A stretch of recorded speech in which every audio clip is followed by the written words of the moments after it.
what's your plan and what's your purpose and how do you plan to get there?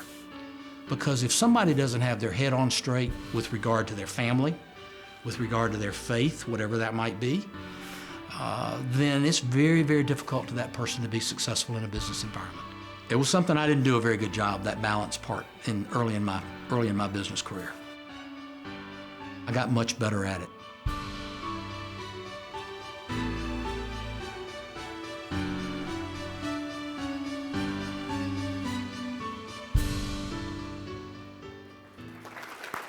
Please welcome Mr. Patrick McKinney.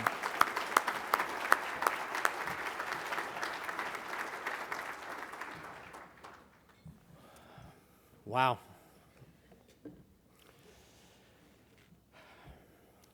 First of all, thank you to Junior Achievement and to the Hall of Fame committee and all of you turned out tonight, and especially Frank and Charlie for those kind words. My brief remarks tonight are really directed at some of the young people here in the room, because what an exciting time to be preparing to go into this business community that those of us that are represented by the Hall of Fame, the laureates and the new inductees, have been involved in for all these years. I'd love to be going into business today. And congratulations for being involved with Junior Achievement.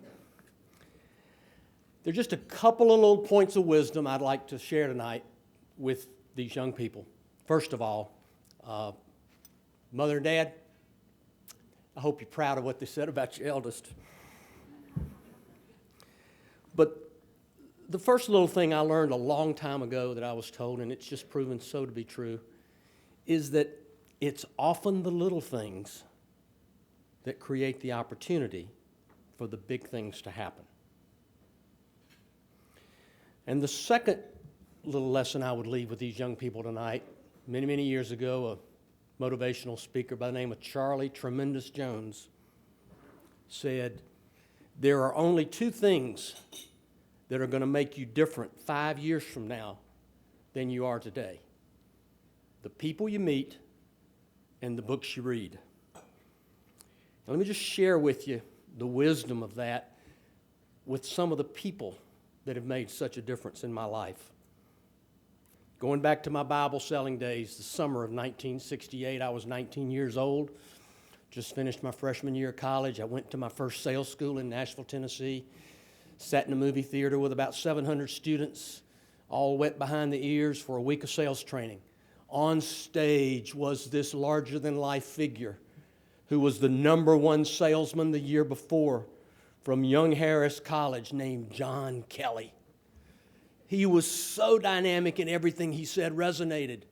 And I found out that night he was staying in the same little motel with me and the group that I was with.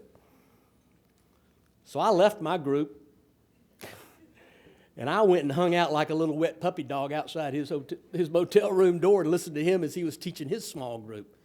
John was so gracious. He invited me in. He treated me like one of his. We became good friends then, fierce competitors. But we've been blessed these many, many years to watch our families grow together, and there's just nobody I'm any closer to than John, and I appreciate John and Angie being here tonight. 1971, graduated from college. Hall of Fame laureate Charles Frazier gave me my first job out of college at Sea Pines Plantation, selling real estate at the age of 21. All he expected was to work hard and perform. Did my best to make him proud. Then in 1975, Frank Brumley invited me up to Charleston, a new company developing Kiowa Island. And at age 25, Frank saw enough in me to give me the opportunity to run that first sales program at Kiowa. But even more importantly, I grew to respect and know and love him. And we've become partners and friends. He's the best man in my wedding. He and Blanche are here tonight, and I'm so grateful. The people you meet, just like Charlie Jones said.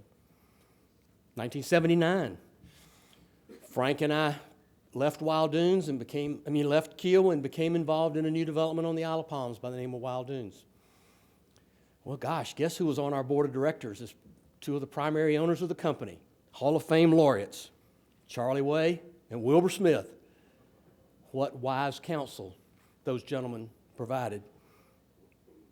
Then 1983 rolls around, and I met my future partner and wife. You know, there's an old 1960s song that's titled, Just One Look. Well, folks, just one look. That's all it took. Just one look. But as I said in the little interview, she's taught me so much, and through her example, to help me just to have an even closer walk with our Lord. And sweetheart, thank you, and I love you. And I love my three daughters who are here tonight with their wonderful husbands.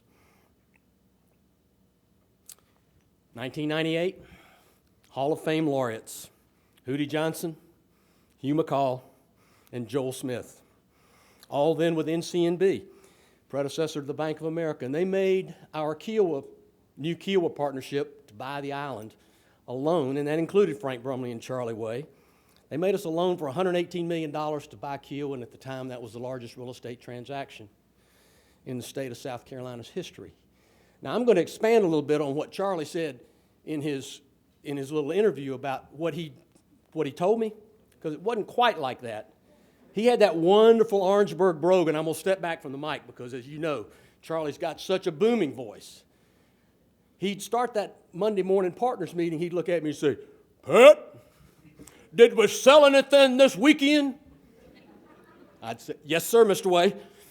Well, good, because I just want you to remember that our interest cost is $38,383 a day, 7 days a week, 365 days a year, including Christmas and Easter.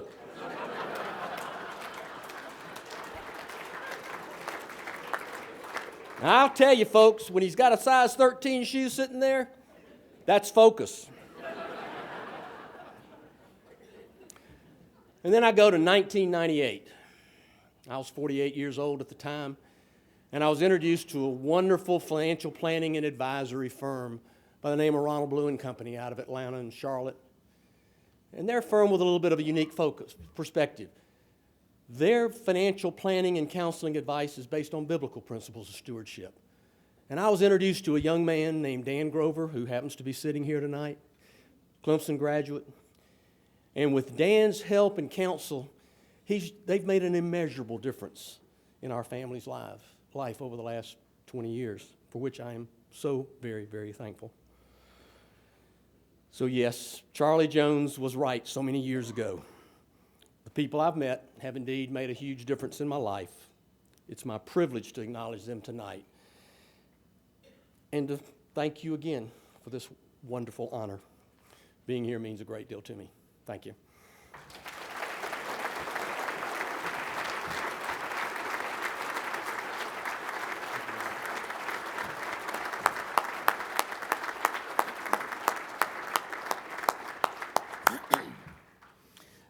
Thank you, Mr. McKinney, for your contributions to business in South Carolina, and also welcome to the South Carolina Business Hall of Fame. More than ever, our young people here and nationwide, that next generation of workers and business leaders, desperately need the skills that JA teaches, the financial literacy, workforce readiness, and the entrepreneurship, so that they can compete in this rapidly changing global world, and perhaps themselves be a role model like our Hall of Fame laureates when it is their time to lead. Gentlemen.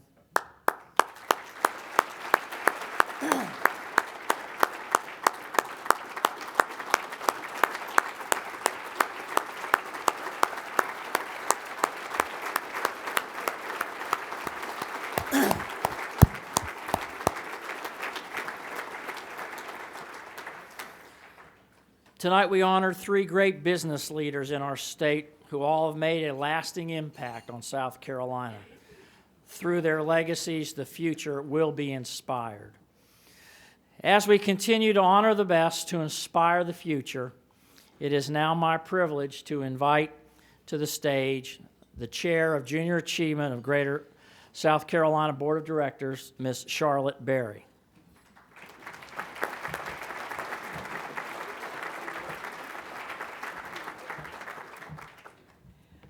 Good evening, and what an inspiration. I know all of you feel as I do. What a wonderful night.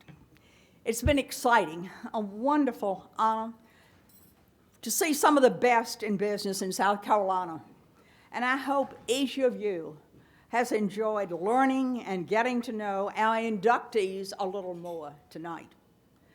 There is one thing about each one of the honorees that sticks out in my mind, and that is how hard each of them had to work to get to where their business is today.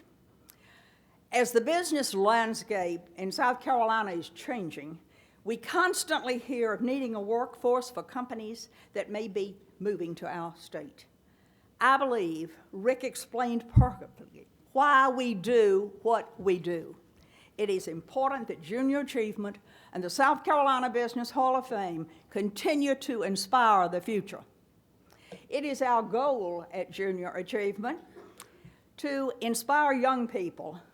Many of you know the young people here tonight are hearing wonderful thoughts, things that will always be a memory, I'm sure, for them.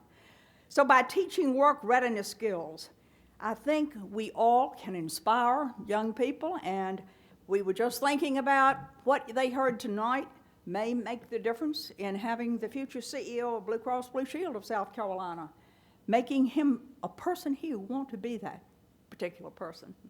Or create a spark, if you will, to think of the next company that could meet the needs of the citizens in our state. More than 20,000, and I'm going to repeat that, 20,000 students throughout the state of South Carolina will participate in Junior Achievement each year. Without the support of donors like you, volunteers like you, and our Business Hall of Fame laureates, this wouldn't be possible. And you know what I'm going to say probably. We need you now more than ever.